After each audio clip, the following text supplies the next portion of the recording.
राक्षस बकासुर को मारने के बाद सभी पांडव भाई उसी ब्राह्मण के घर में निवास करते हुए अपना वेदाध्ययन कर रहे थे। कुछ दिनों के बाद उनके यहाँ एक बड़ा ही सदाचारी ब्राह्मण आया। पांडवों ने उस ब्राह्मण का बड़ा ही आदर और सत्कार किया और उससे निवेदन किया कि वह तीर्थों, दूसरे देशों और राजाओं के कथा प्रसंग सुनाए। पांडवों के इस निवेदन पर उस ब्राह्मण ने उन्हें अपने कथा प्रसंग में कई तीर्थों, देशों और राजाओं के प्रसंग सुनाए और फिर अंत में उस ब्राह्मण ने राजा द्रुपद की कथा छेड़ दी, जिसमें उसने पांडवों को यह बताया कि राजा द्रुपद की एक बड़ी ही खूबसूरत कन्या है जिसका नाम द्रौपदी है और राजा द्रुपद जल्द ही अपनी उस पुत्री का स्वयंवर करने वाले हैं। द्रौपदी के बारे में सुनकर पांचों पांडव भाइयों के मन में राजा द्रुपद के बारे में और भी बहुत कुछ जानने की इच्छा जाग उठी, क्योंकि उन पांचों पांडव भाइयों ने ही अपने गुरु द्रोणाचार्य के आदेश से राजा द्रुपद को युद्ध में हराकर उन्हें बंदी बनाया था। पांडवों की यह इच्छा जानकर उस ब्राह्मण ने राजा द्रुपद के बारे में बताते हुए यह कहा था कि जब से द्रोणाचार्य ने पांडवों के हाथों राजा द्रुपद को बंदी बनवाया था, तब से एक घड़ी के लिए भी राजा द्रुपद चैन से नहीं बैठे थे और अपने उस अपमान के बारे में सोच सोचकर बड़े ही दुर्बल हो गए थे।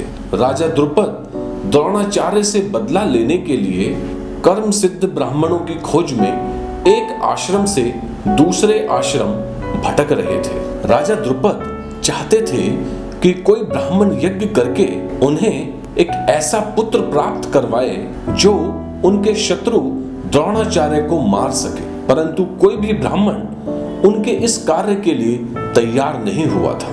अंत में राजा द्रुपद ने उपयाज नामक ब्राह्मण के पास जाकर उनकी सेवा करके उन्हें प्रसन्न किया था और उनसे यह प्रार्थना की थी कि वह कोई ऐसा यज्ञ करें जिससे मेरे घर में द्रोणाचार्य को मारने वाला पुत्र उत्पन्न हो। इस कार्य के लिए मैं आपको 10 करोड़ गाय दान में दूंगा और साथ ही आपकी कोई और भी इच्छा होगी तो उसे भी अवश्य पूरी करूंगा। राजा द्रुपद की यह बात सुनकर ब्राह्मण उपयाज ने उनसे तब यह कहा था कि मैं तुम्हारा यह कार्य नहीं कर सकता हूँ। ब्राह्मण उपयाज के मना कर देने के बाद भी राजा द्रुपद ने उनकी 1 वर्ष और सेवा की थी। तब द्रुपद की उस सेवा से प्रसन्न होकर ब्राह्मण उपयाज ने राजा द्रुपद से यह कहा था कि मेरे एक बड़े भाई हैं जिनका नाम याज है। वह किसी भी शुद्धि और अशुद्धि का विचार नहीं करते हैं, इसलिए तुम उनके पास जाओ। वह 10 करोड़ गाय लेकर तुम्हारा यह यज्ञ अवश्य करा देंगे। ब्राह्मण उपयाज की बात सुनकर राजा द्रुपद उनके बड़े भाई ब्राह्मण याज के पास चले गए थे। ब्राह्मण याज ने द्रुपद की पूरी बात सुनकर उनके लिए यज्ञ करना स्वीकार कर लिया था। ब्राह्मण याज ने जब द्रुपद के लिए यज्ञ कराया तो उसी यज्ञ की अग्नि कुंड से एक दिव्य कुमार प्रकट हुआ, जिसके सर पर मुकुट, शरीर पर कवच, हाथों में धनुष बाण तथा कमर में तलवार लटकी थी। उस कुमार के जन्म के समय यह आकाशवाणी हुई थी कि इस पुत्र के जन्म से द्रुपद का सारा शोक मिट जाएगा। यह कुमार द्रोण को मारने के लिए ही पैदा हुआ है। उस कुमार की उत्पत्ति होने के बाद उसी यज्ञ कुंड की अग्नि से कुमारी पांचाली भी प्रकट हुई थी। पांचाली की उत्पत्ति के समय भी यह आकाशवाणी हुई थी कि यह कन्या देवताओं का कार्य प्रयोजन सिद्ध करने के लिए तथा क्षत्रियों के संहार के उद्देश्य से उत्पन्न हुई है। इसके कारण कौरव वंश को बड़ा भय उत्पन्न होगा। उस दिव्य कुमार और दिव्य कुमारी को पाकर राजा द्रुपद बड़े ही प्रसन्न हो गए थे।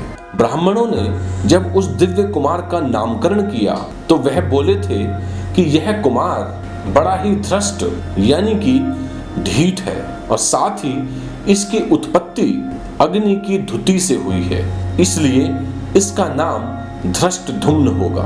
और यह कुमारी कृष्ण वर्ण की है, इस कारण इसका नाम कृष्णा होगा। राजा द्रुपद ने अपने पुत्र धृष्टद्युम्न को अस्त्र और शस्त्र की शिक्षा के लिए अपने शत्रु द्रोणाचार्य के पास ही भेज दिया था। परम ज्ञानी द्रोणाचार्य जी भी यह बात जानते थे कि इसी धृष्टद्युम्न के हाथों मेरी मृत्यु होनी है, फिर भी उन्होंने अपने उस शत्रु को अपनी कीर्ति के अनुरूप ही अस्त्र शस्त्र की शिक्षा दी थी।